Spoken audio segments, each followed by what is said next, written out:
Okay, well, let's get started. Welcome, everybody, to our February installment of the SciComm Lunch and Learn series. I'm Jory Weintraub, and I'm the Science Communication Director with the Duke Initiative for Science and Society, which is the sponsor of the monthly Lunch and Learn series. And I will be your host and MC for the day. Just for those of you who aren't familiar with this series, SciComm Lunch and Learn is a monthly series in which we explore interesting aspects of science communication in an informal science cafe type of format. And that means that we generally strive to keep the formal presentation to about 20 to 30 minutes to make sure that we leave plenty of time for question and answer. So if you have questions, please feel free to drop them in the chat box and we will do our best to get to all the questions that you have. You'll also notice in the chat box, I've put some information on the upcoming SciComm Lunch and Learn. So I'll introduce our speaker in a moment, but I just want to give you a quick preview of what we have scheduled for the next couple months. After today's session, we will have 2 more SciComm Lunch and Learns this semester before we take our annual summer break. And I made a point of mentioning summer break because I know a lot of you around the country are freezing cold and maybe, well, if you're without power, you're not hearing this, but a lot of you are buried under snow right now. And so even mentioning summer break hopefully is music to your ears. But we will have 2 more SciComm Lunch and Learns after today and before we take our summer break. Next month, we have Sarah Kabilka. She's a former TV meteorologist and currently works as a science communication trainer and consultant. And she's going to lead a session entitled, "Do I Need an Umbrella? Lessons on Communicating Scientific Uncertainty from TV Weather Forecasting." And our April event is going to be a little bit different than anything we've done before. The speaker will be Bradley Alf from North Carolina State University. Bradley is an evolutionary biologist and a poet. And his session is going to be called Science Sonnets, the Poetry of Good SciComm. And we're going to do this one differently. We're going to actually invite people ahead of time to compose their own science poetry and submit it to us in advance. And then we'll select some of them and invite you to read them during the Lunch and Learn and discuss your science poetry as well. So that should be really fun. We're looking forward to those. But we've got a great session today. I'm really excited about it. So with the business out of the way, let me go ahead and introduce our speaker. I want to start by saying happy belated Darwin Day to all of you. As you may know, Charles Darwin's birthday is February 12th, which was just last Friday. And around the world, people celebrate Darwin Day and the contributions that he made to the science that is really central to our understanding of all of life. And so when I was planning this semester's Lunch and Learn series, I knew I wanted to have someone talk about evolution for our February Lunch and Learn. And I could think of no one better to invite than my friend and colleague, Dr. Briana Pobiner. Briana is a paleoanthropologist based at the Smithsonian National Museum of Natural History. She spends part of her time in the savannas of Africa doing research on the evolution of the human diet, and with her focus being on meat eating. So if there's anything you want to know about the paleo diet, she is definitely the person to ask. When she's not in the field doing her research, she is at the Smithsonian in the Hall of Human Origins, which she helped create, or on the road visiting classrooms around the country to help educate people about evolution. Evolution can be a really challenging topic to communicate to the public, and I can tell you that firsthand because I personally spent 10 years of my career doing all of the outreach for an evolution research center, and so I know all the challenges that come with that. And so I am really delighted to have one of the world's experts on communicating human evolution join us today. So with that, I will hand it off to Briana. Thank you for being here, and please take it away. Thank you so much, Jory. I don't know about being one of the world's experts, but I definitely appreciate that introduction.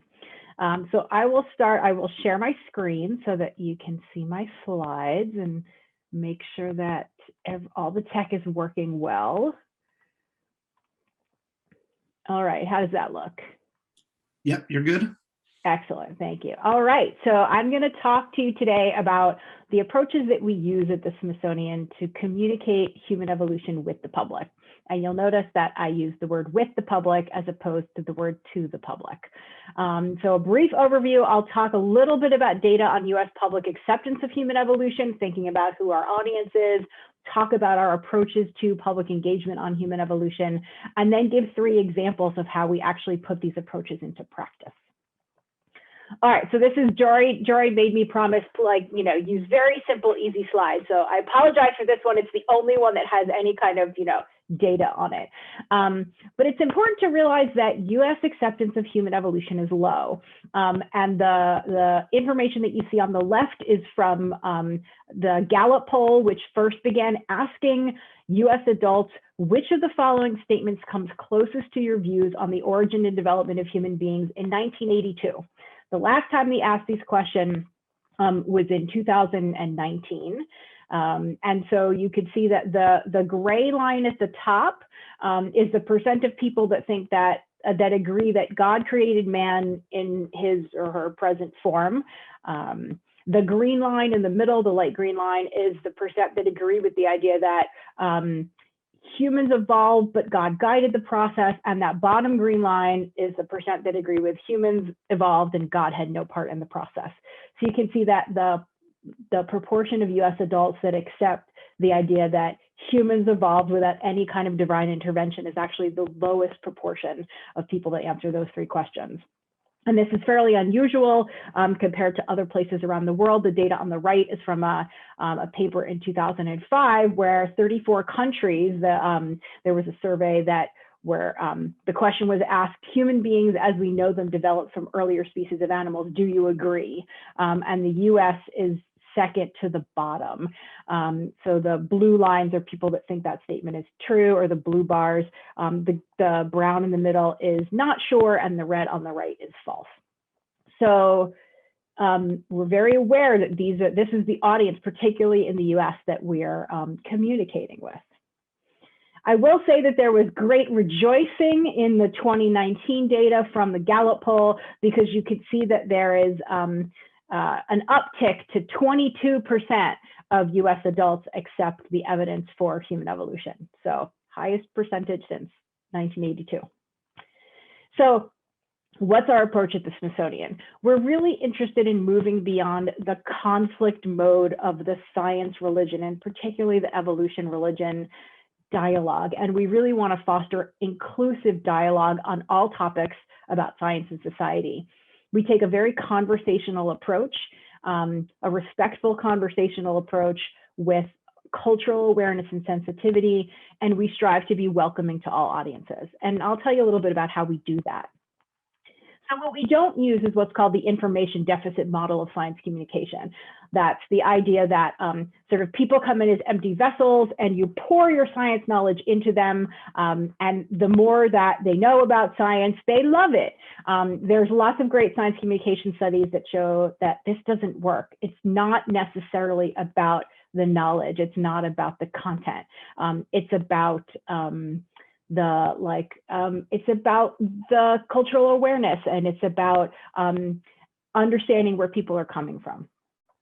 So I'll give you some examples. The first example of how we do this is we have on-site public programs. Not now, sadly, because our museum is closed, but normally when we are open, we have twice a month scientists in programs that I facilitate in the Hall of Human Origins. These are informal conversational programs that involve a scientist, oftentimes a graduate student, who's standing at a mobile cart with objects and informally interacting with visitors as they walk through our exhibition. I do offer some informal coaching for participants about what potential questions they might get asked and how they might handle those. But really, it's an opportunity for our visitors to meet scientists, to get to know them as people, to find out why they're excited about the work that they do. We also once a month have a program that we call our HOT topic program, and HOT stands for Human Origins Today.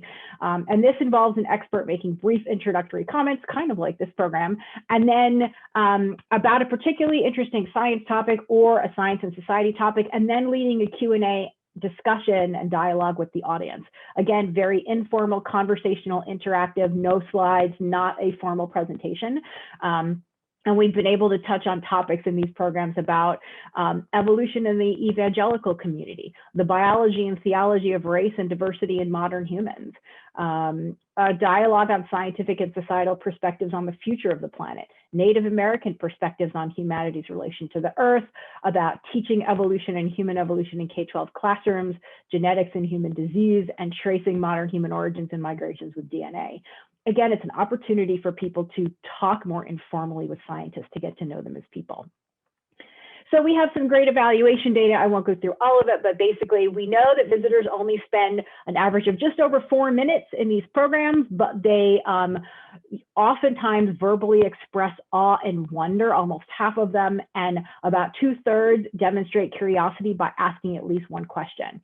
And for us, what's really significant is that visitors who participate in this program as they're walking through our exhibit are more likely to rate their general science interest high than those that don't. They're significantly more likely to say they enjoy studying science and they might want to be a scientist, again, than visitors who don't have this encounter with a scientist. So the second way that we are engaging the public with human evolution is through a traveling exhibit. So you have a picture on the right of our permanent hall on human evolution. You know, when we opened our doors to the public on March 17th, 2010, it was very exciting. We've had dozens of millions of visitors to our exhibit, but we realized that not everyone can come to Washington, DC. And so we decided we maybe wanted to take our show on the road a little bit. And so we planned to promote a national conversation on human evolution by touring the Smithsonian's Hall of Human Origins, or at least a small version of it, to US public libraries. And this is a picture of our traveling exhibit. So between April 2015 and April 2017, we traveled about 10% of the actual size of our exhibit to 19 public libraries across the country. And this is a map of the libraries where we were able to display the exhibit. We had a fantastic partnership with the American Library Association, financial support from the John Templeton Foundation and the Peter Buck Fund for Human Origins Research. And if people have questions about the geography of this map, I'm happy to answer them when I'm done with the formal presentation. So we're aspiring to make the findings on which the scientific narrative of human evolution is built accessible to new and local audiences, to local community conversations about the science and the diverse perspectives that people bring to the subject, and really to try to foster connections between the scientific information about human origins and the ways in which people form meaningful understandings of the world. So we did 4 programs in each of the 19 communities where we traveled our exhibit, because again, it's not just about the content, it's about the interactions with the people. So 4 of us from the Smithsonian team, we jokingly called ourselves the away team, and we traveled to all of these libraries over the course of those 2 years. The first one was a science program, slightly more in the sense of a formal lecture, but it had an interactive component entitled Exploring Human Origins, What Does It Mean to Be Human? And the exhibit curator, Dr. Rick Potts, who's the head of the Human Origins program, gave a general public talk about the latest research in human evolution and provided an overview of the themes and messages of the exhibit. And the beginning part of this presentation was a conversation inviting the audience to offer their own perspectives on the theme of the exhibit. What does it mean to be human?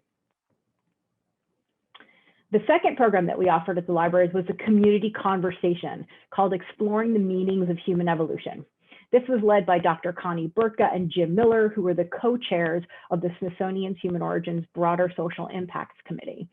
And this program aimed to explicitly address the variety of religious and cultural perspectives that intersect with scientific findings on human evolution, really to create room for discussion through civil and open dialogue, and invite members of those communities to voice their personal insights and ask questions and even talk about any discomfort that they might have. A big goal of this program was to explore with the community the idea that scientific and religious perspectives on human evolution need not inherently be in conflict. And you could see even the setup of this program, you know, setting chairs in a circle with the discussion facilitators in the middle, but it was really about kind of bringing everybody down to the same level. We also hosted 2 programs that were invitation only or private. The first was a special event for religious leaders and other prominent members of faith communities on the topic of human evolution. And so we gave a tour and then had a discussion with clergy, a tour around the exhibit. And we really explored what possible difficulties or questions the exhibit might raise for their communities. So this was a fantastic program in which we were really seeking to, and I think did a good job of building bridges with local faith communities. And then finally, I led a workshop for local science educators, anybody from K-16 teachers, informal science educators, and homeschoolers. And in fact, I've probably kept in the closest contact with a dad who had been homeschooling his daughter. And she used, you can see these 4 skulls on this table. So part of the exhibit travel was donating a set of 5 replica human skulls to the library so that educators could check them out like a book or a resource. And this dad's daughter went on to use these skulls in a 4-H project and go on to her state level competition, which was really exciting. We were also able to introduce them to the resources we have online and in print. And so it's been really fun to kind of follow the libraries and see how often these skulls are checked out like books. It also really gave the educators an opportunity to talk about any difficulties they've had in the classroom, any fear they have about teaching the topic of evolution and human evolution. The libraries also put on their own programs at least once a week. They had film and book discussions. They did cave paintings and other creative art-oriented projects for kids. You can see 2 pictures of those here. Those were really fun. Occasionally we got a chance to actually see the library programs, but they did a fantastic job also building bridges in their own communities with colleges, universities, K-12 schools, and other civic and religious leaders. So let's talk a little bit about our visitor data. We had a little over 211,000 visitors and program participants to our traveling exhibit. And I should mention that we worked with Slover Lynette Audience Research to do the evaluation part of this project, and they were fantastic. There were a total of 291 public programs in the 19 libraries, and over 1,700 school classes visited the exhibit. So really good local engagement.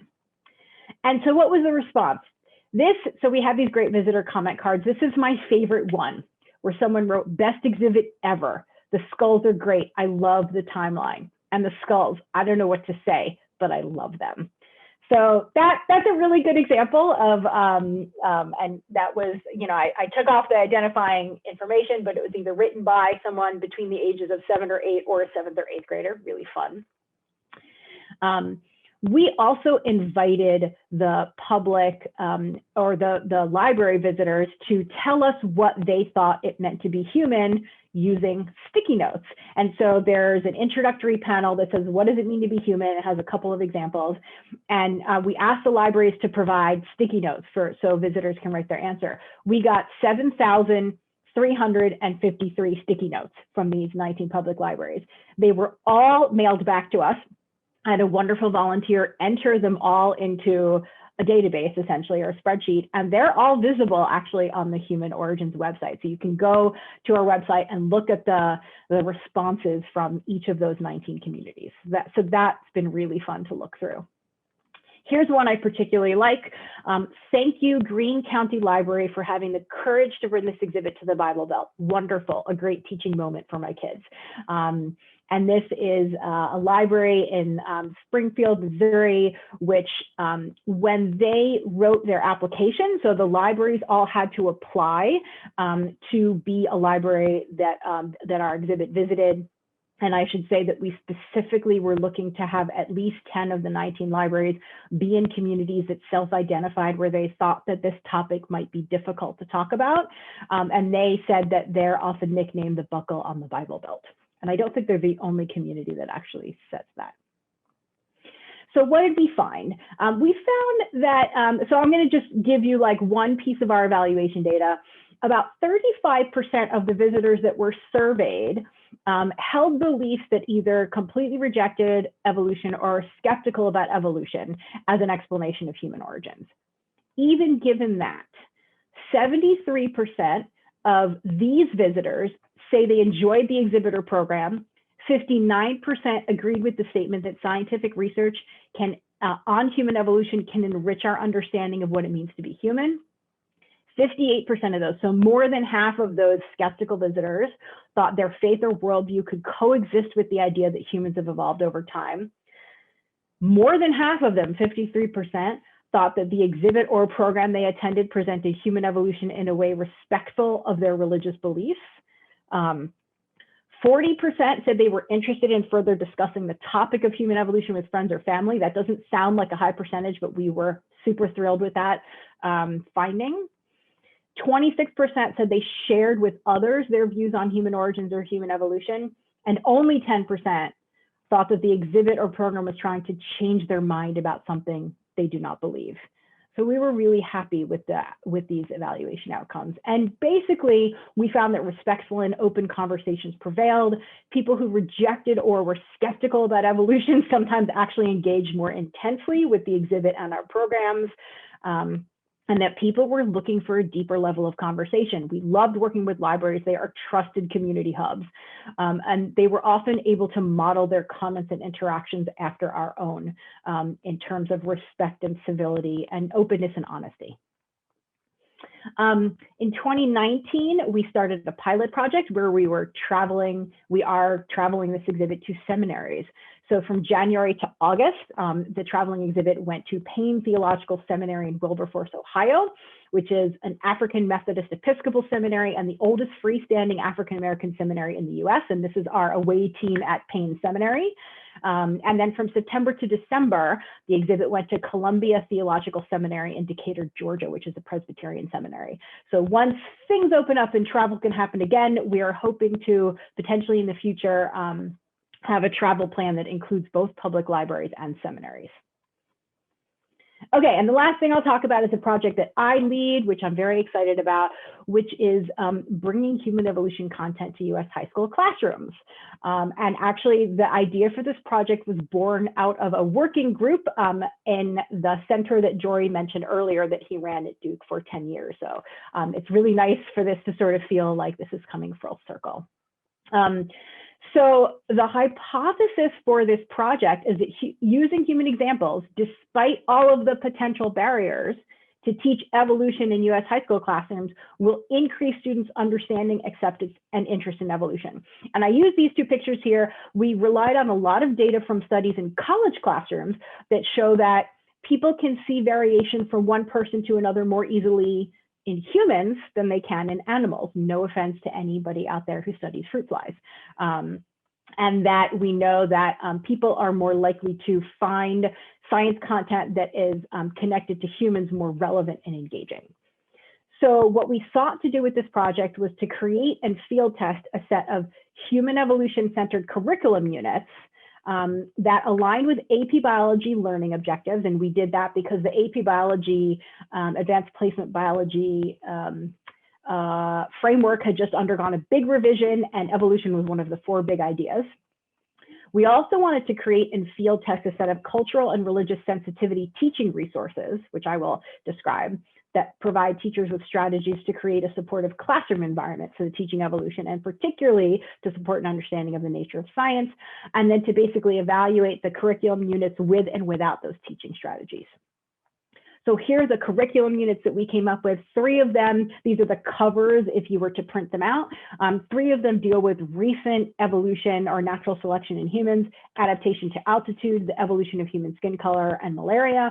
And then the last one is called What Does It Mean to Be Human?, which is a question you may have heard before. It's kind of a theme question of the Human Origins program. And that's really about phylogeny and relatedness. We also created a culture and religious, or CRS, teaching strategies resource. We know that many students hold worldviews that preclude their acceptance of biological evolution, and that they're unlikely to learn about evolution unless these issues are explicitly addressed. And we used an approach that where we acknowledged, the potential conflict, but really sought to foster positive dialogue about things like, what are scientific questions? What are non-scientific questions? All of these questions are valuable, but in science classrooms, we can only use evidence from the natural world and answer scientific questions. So this was really to encourage and help equip high school teachers to promote positive dialogue around the topic of evolution in these classrooms, not necessarily to have them resolve any conflict that a student might see between their own worldview and a scientific account of human evolution, but really to help create a non-threatening classroom environment. It included foundational information for teachers about the nature of science, the range of creationist beliefs that students might hold, the variety of possible relationships between science and religion, and then also just information on legal cases dealing with teaching evolution. The second part had 2 classroom activities. One was called a directed discussion, which was meant to be done before the teacher taught evolution in communities where they thought it might be a difficult topic. And the second was a historical role play about what was known about evolution in the time of Darwin, what we know now, and giving students the opportunity to explore how much we've learned about evolution. And that was meant to be done after they taught evolution content, probably in areas with potentially lower resistance to evolution. If you're interested, we've published 2 papers in evolution education outreach, which are both open access on this. And so you're welcome to look at those, the research part of the study. And the punchline is that we measured student understanding and acceptance of evolution pre and post unit using published measures. Both of these measures increased, but using those cultural and religious sensitivity activities paved the way for even higher gains in student understanding. So we're very excited about this. And right now, our next stop for the Teaching Evolution Through Human Examples project is called LUDA, which means Learning, Unity, and Diversity in Alabama. And I should mention that both of these were funded by National Science Foundation DR Pre-K-12 grants. So right now we're revamping the curriculum materials and that CRS resource for introductory high school biology, which is the last science class that most US adults will take. We've created an entire curriculum unit to ensure that basically this is what teachers will teach about evolution. We've created a unit that includes human examples and one that does not, but otherwise they're structured basically similarly. And we're doing all of this work in Alabama. In 2015, Alabama adopted new state science standards that explicitly include the word evolution for the first time. Alabama is the last US state that still has warning stickers on biology textbooks that evolution is just a theory. So you can see that map on the right. All of those pins in red are the locations of teachers who have worked with us for 2 years doing field testing of our curriculum materials.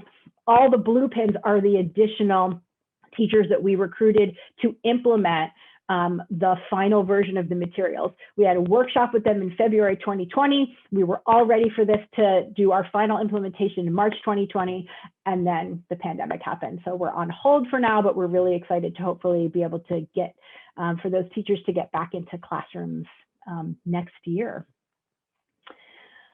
So I want to stop. I want to make sure we have a lot of time for questions, but I think this wonderful sign at the Ephrata Public Library in Pennsylvania for our traveling exhibit, what does it mean to be human? Come talk about it, really encompasses the strategies that we use at the Smithsonian to engage the public on human evolution. So thank you. That's wonderful, Briana. Thank you. I always enjoy hearing you talk about all the cool projects that you work on, and it's just such important work that you're doing. So we really appreciate you sharing that with us. We do have a number of questions.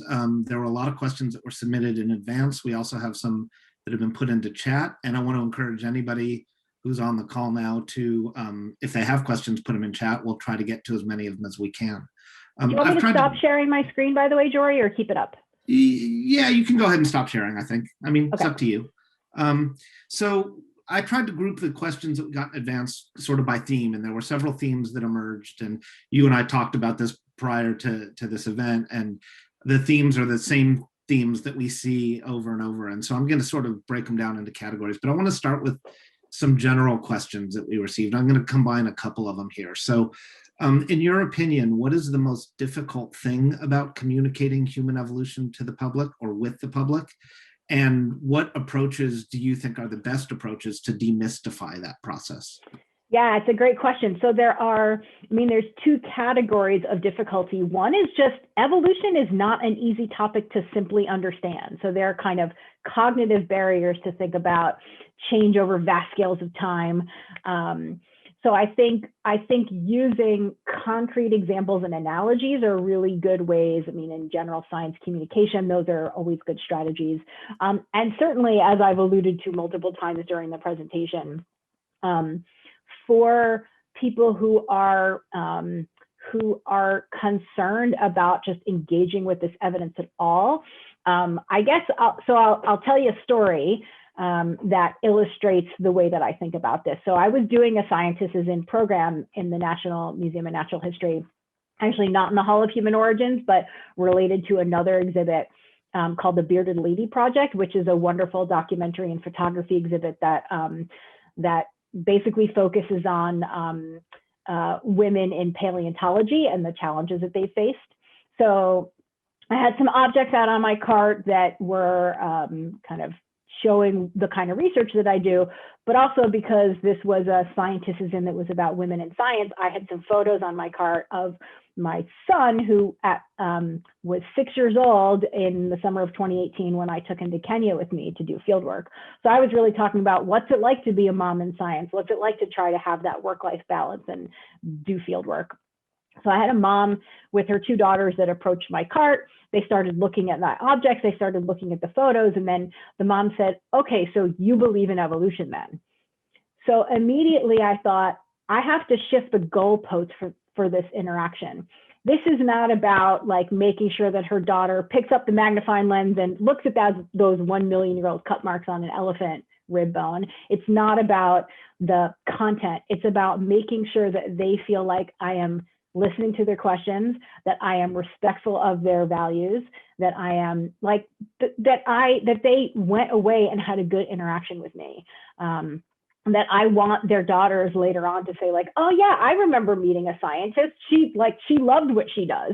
I had a really good time in that interaction. So some of it really has to do with making sure that we figure out who our audience is, and that, and sometimes your audience is a group of people that can have a lot of different perspectives, and figuring out how to communicate with them in a way that is the most respectful way possible.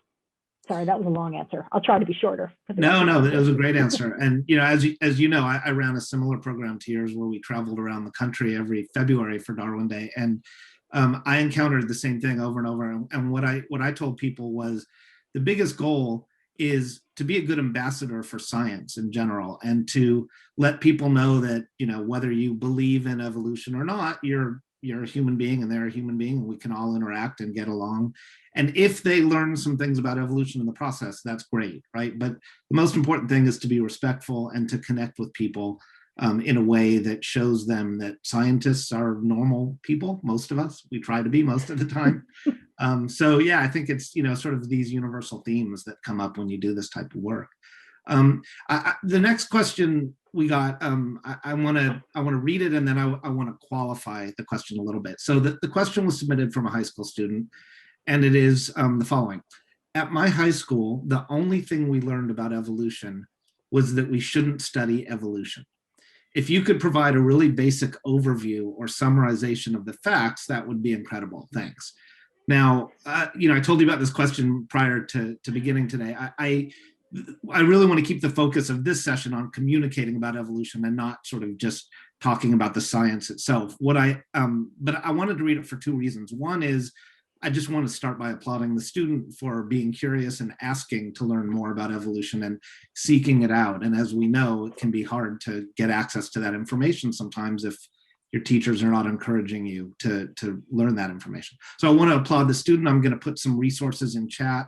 I hope the student is on this call and is able to use some of those resources. But the other reason I wanted to read the question was because I wanted to ask you how frequently you've encountered this phenomenon of teachers actively, or principals or superintendents actively suppressing curiosity and trying to encourage students not to pursue information about evolution. Yeah, it's a really good question. Even with the 40 or so teachers that I'm working with in Alabama right now, they generally tend to be the teachers, even if some of them haven't learned about evolution when they were in high school or feel some trepidation themselves, they generally tend to be, they're required to teach it. A lot of them are very excited about it. I will tell you another short story, and I'll keep this one short. When we were on our traveling library tour, I was giving a tour to a group of librarians, and I don't actually remember which community this was, but there was a high school student who was in the library, just happened to be there, didn't even know the exhibit was going to be there, and he was over just listening while I did this tour. He came up to me afterwards and just started, and he said, "Can I ask you some questions?" He asked me a bunch of questions about evolution. Some of them I could tell were sort of clearly from anti-evolution, websites or anything, but he was asking them in a really genuine way. He was struggling with things. And I was really happy to sit and engage with him and figure out, ask him things like, all right, well, if we wanted to figure out the answer to that question, what kind of evidence would we need? Bring him along on a scientific journey. And at the end of it, he just said, "I really appreciate this. I've never had anybody that I could ask these questions before." So I haven't as often personally encountered it. I absolutely know from, my conversations with teachers and teacher educators that that's out there. Thankfully, a little bit with the democratization of information, which has its pros and cons on the internet, I think that it is easier to find information now about evolution. Yeah, great, thank you. Really quick question from the chat that's sort of a follow-up. It says, "Thank you for your efforts in Alabama.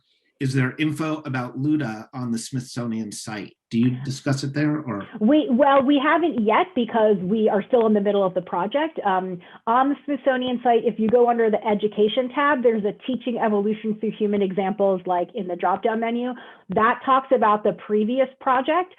We did field testing in 10 states across the US, and so gives a little bit of information about that.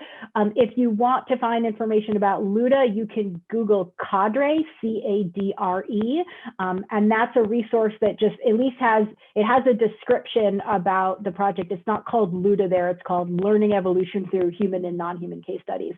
And that is because when I was working with my colleagues to put the NSF proposal together and then to create the information sheet to send to parents, because parents, these are minors, so parents have to give permission for their students to be involved in our research, not to learn evolution because that's state mandated. They said you should have a project title that doesn't include the word evolution because you don't want that to immediately turn people off. So. Yeah, great. Thank you for that. And let me just reiterate that I put links to your Human Origins website as well as a bunch of other resources that are great resources for evolution in the chat. So I hope you'll all check some of those out. Another question from the chat, and this is representative of many of the questions we got, but I'll read the one from chat, which is, how do you deal with any hostility that might come along with teaching evolution in communities that have differing worldviews? And a lot of the questions were variations of that talked specifically about religious communities and those sorts of things. Yeah, so I think, again, it's really about goals. I do think that there's probably a small subset of people who are completely uninterested in engaging on this topic. And I'm not necessarily going to spend my time kind of banging my head against that wall, but I like to think that anybody who is willing to ask a question, anybody who is willing to who is willing to even have me chat with them, find out what their fears are, find out what they're concerned about, find out maybe what they've been told about evolution, and like the student, why shouldn't you study it? Talk about my own experience as a scientist and how I'm just really curious. I do training for the volunteers at the Natural History Museum, not just for the Hall of Human Origins, but museum-wide, about how do you deal with visitors about controversial topics. And we do this great exercise where I'm like, tell me all the questions you're scared to get. Just lay it out there. What question are you scared to get from a visitor? How can we address this? How would you start to approach that? So my biggest approach is really to ask questions to figure out what's underlying the hostility. Where is the fear coming from?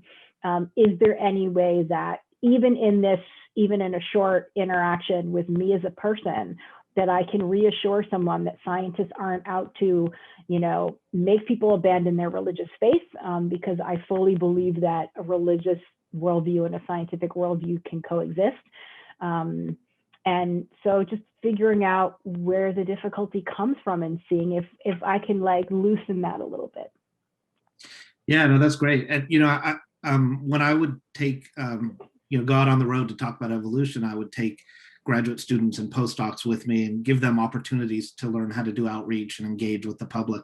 And I heard a lot of the same apprehension in them as people who are going to be talking about evolution. They had all these ideas of what sort of terrifying things they might encounter on the road. And so, we did a lot of training in advance to sort of prepare them for that. But I want to just say, and I always make a point of mentioning this, that I think we visited over 30 states and, hundreds of schools and thousands of people. We never once had any sort of negative response. People everywhere we went, including the Deep South and all of the places that have these bad reputations for evolution, people were polite and courteous and respectful and genuinely curious. Now, of course, the people who weren't coming out to see us, probably had different views, but the ones that we encountered, we only had really positive experiences. And I think that's an important thing to mention. Have you experienced the same thing in your travels? Absolutely. Certainly with our traveling exhibit, we, partially because particularly in programs like our community conversations, we set the tone for respectful conversation.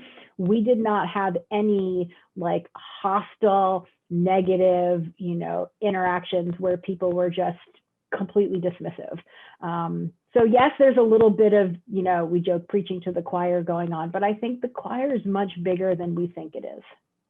Right. And it's not all people who are already on team evolution. It's people who are trying to figure it out and want to learn more. And those are the people that we really want to reach. So, Exactly. Yeah.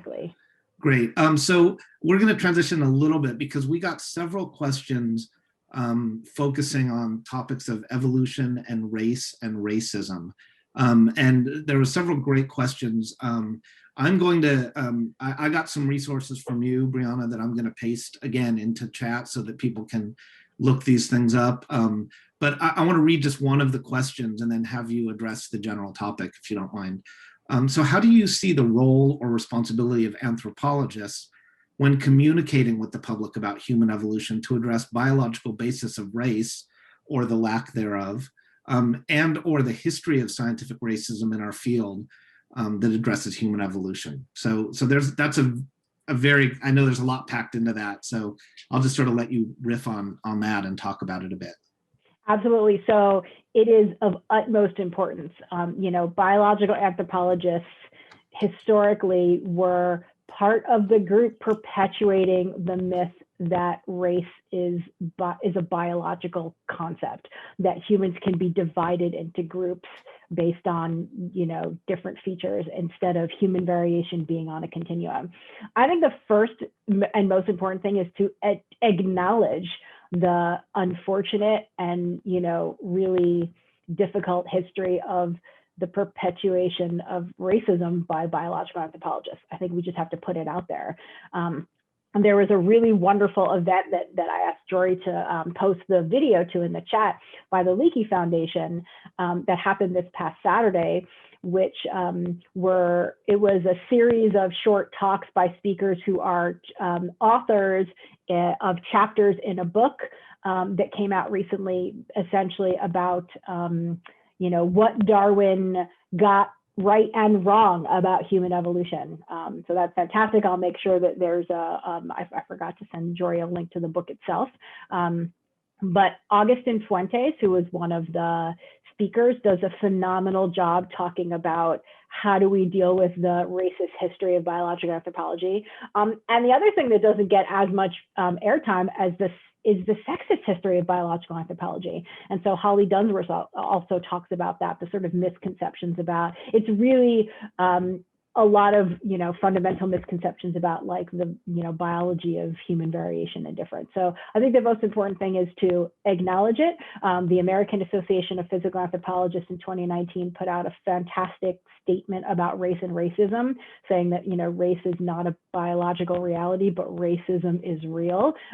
So these ways that people see differences between modern humans have like devastating effects oftentimes.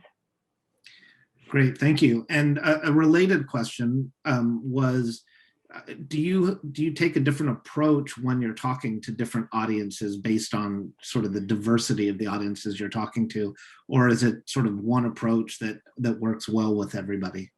Yeah, it's a good question. I don't necessarily overtly take a different approach, but I'm pretty keenly aware that there are going to be some communities who are really sensitive to the racist history of biological anthropology. And, we've thought about this in our work in Alabama, where there are very predominantly African-American communities, in Tuskegee, for example, which has a, just where, there have been medical experiments done with African-American communities without consent. And again, I think the most important thing to do is acknowledge this, recognize how wrong it was, and see what we can do to make sure that things are better in the future. Yeah, absolutely. Great, thank you. We got some questions about how to engage the public in human evolution, and you've talked a lot about that. But one of the questions was, I'd love to hear more about hands-on learning approaches, especially for younger learners. We actually got a couple questions about that. So, you talked a bit about it, but can you talk a bit more? And again, I'll put some resources in chat, but what are the unique aspects of talking about human evolution in particular with younger learners? Yeah, so I would say, human evolution is about us. There is nothing, one of the ways that I start, even when I'm doing workshops for teachers, for our traveling exhibit, put the 5 skull replicas out on the table, sort them for me, group them, I'll make observations about what are similar and different. And how do you think they might be similar or different to like the skull in your head? So I think we have the advantage that, skulls and bones tend to be really hands-on and attractive and tangible. We can see changes over time in, skulls and bones and things like that. One of the links I asked you to put in the chat, Jory, was to a really fun activity on the Understanding Evolution website. And by the way, for teachers out there or any other educators, the Understanding Evolution website out of the University of California Museum of Paleontology, Berkeley, is like the go-to place for just basic evolution content, particularly for educators.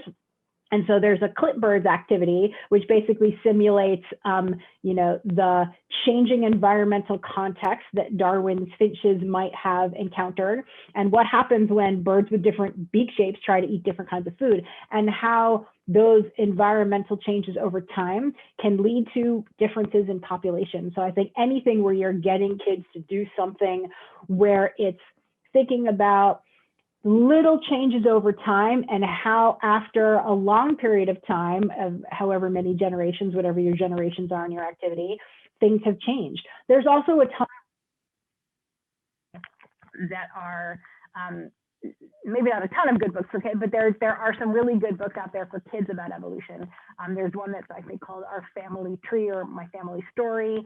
And there's a great book, and I should have brought it downstairs from my son's room, that's out of the New York Hall of Science about basically about Darwin and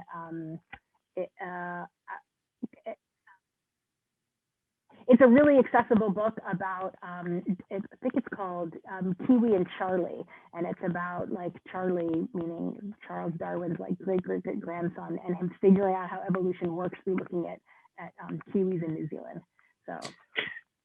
So Briana, thank you for that. I'm hearing a weird echo, but your audio cut out a little bit there. I'm thinking it looks like you're wearing earbuds. Maybe the batteries are dying. So if there's a way you can switch to a built-in mic or something, that might be good. I will ask my next question slowly to give you time to do that if you want. But we got an interesting question that isn't strictly about communicating human evolution or evolution in general, but I thought it was a cool question anyway. And since you do field research as well, I'd love to hear your take on this. Basically the question is, are there strategies or resources for engaging the public in real human evolution research? So, are there ways the public could get involved in their citizen science projects? And, and how would people who just want to get involved in that, how would they do that type of work? Yeah, good. So I caught the second half of that while I was swapping out my earphones. Does this sound better, by the way? Yeah, good. Okay, great. So yeah, citizen science projects for human evolution are tougher.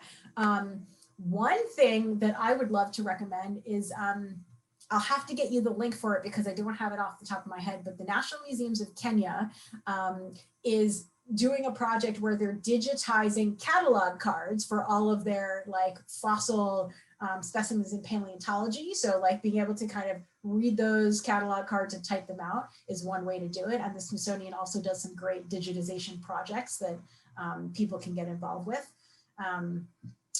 That's a tougher one as far as kind of, there isn't as much citizen science out there that I'm aware of dealing with human evolution. Yeah. So good question though. Maybe we should think more about that. Yeah. By the way, I want to give a shout out to Rob O'Malley, who's with AAAS, American Association for Advancement of Science, and the DOSER program, which I hope I don't get this wrong. I think it's Dialogue on Science, Ethics, and Religion. Science, Ethics, and Religion. Right. And Rob's been posting some great resources in chat as well. So thank you for that, Rob. We are starting to run low on time, but I want to ask sort of a very broad question, which is, I think there's been a lot of studies that have shown that some people are receptive to accepting or believing evolution as long as it doesn't involve human evolution, right? And so the idea that, bacteria evolve, animals evolve, plants evolve, but humans, we're somehow special. And people in their minds sometimes draw a distinction between human evolution and all other forms of evolution. Do you have thoughts on why that is and how to communicate through that and try to address that? Yeah, it's absolutely, studies have shown that the level of acceptance of evolution in everything else is always higher than evolution in humans. And I think it's very natural to think that we are, as individuals and as a collective species are all special. But I think, yeah, it's a good question. I think certainly providing examples of current and past human evolution and just showing the same forces that have affected any organism, natural selection, genetic drift, the same things that cause changes over time in other organisms have also caused changes over time in humans. And that it's not it, but that doesn't threaten the idea that humans are unique. All species are unique, and that that doesn't mean that we have any less to offer. It doesn't mean that evolution is random. It doesn't mean that that our behavior is totally dictated by our genes or biology. So I think the whole, thank you, somebody put the Kenya Citizen Science Project in the chat, I see, thank you so much. But I think the idea that that we are we are connected to all living things on Earth, and that's a beautiful thing. It's not hopefully a scary thing or something that like sort of abdicates human responsibility. Right, exactly. Thank you for that. Again, we're running low on time. I want to change tack a little bit in the last few minutes because I mentioned that you do field research as well as doing your outreach work. And this isn't a question about communicating human evolution so much, but as a Facebook friend of yours, I've seen these wonderful pictures of you out in the field with your son. And for anybody who's listening who just wants to hear about it, or maybe has kids of their own and is trying to figure out how to do field work with children, The pictures are wonderful. Could you talk a little bit about that experience and so that the challenges and the rewards? And I don't want to put you on the spot too much, but if you're willing to share your son's name, it's the greatest name. So you have Absolutely. So yes, and I wrote a little bit about this for a Smithsonian Voices blog post about like motherhood and STEM. So that's probably, you can find that by Googling it. Yeah, so when my son was 6, I was going to say he went to Kenya for the first time. Not exactly, because I actually did field work with him when I was very pregnant in 2011. So between about my 5th, 6th, 7th month of pregnancy, I was out in the landscape behind me, which is a place called Alpejita Conservancy in central Kenya, walking, doing bone transects, very heavily pregnant, thankfully, like didn't get stomped on by any dangerous animals because we were always out there with armed guards. So yeah, when my son turned 6, I decided it was good timing to think about bringing him to the field with me. So we went, we spent 7 weeks that summer in Kenya, 3 weeks where I was doing research on fossils in the National Museums of Kenya in Nairobi, and 4 weeks of doing field work with my wonderful field team, small but wonderful field team at Alpejita Conservancy. For me, I have been doing research in Kenya for 20 years. I felt really comfortable knowing, in a sense, what I was getting into, knowing that I would be able to find good childcare for him when I was in the field. He didn't come out with me where the elephants and the buffalo and rhinos and all the wild animals are, but we were living at the field site. But when I was in Nairobi, I was able to hire someone who was able to come with me to the museum, to the collections. They played on one side of the lab. I was able to get my research done. We all had lunch together. He could come over and kind of, touch in and get a hug anytime he needed to. And my colleagues that I work with were all really supportive of this. And it was the same thing with the field work. I was able to find a wonderful babysitter who could come from town to the field site every day in order to watch him while we were out doing field work.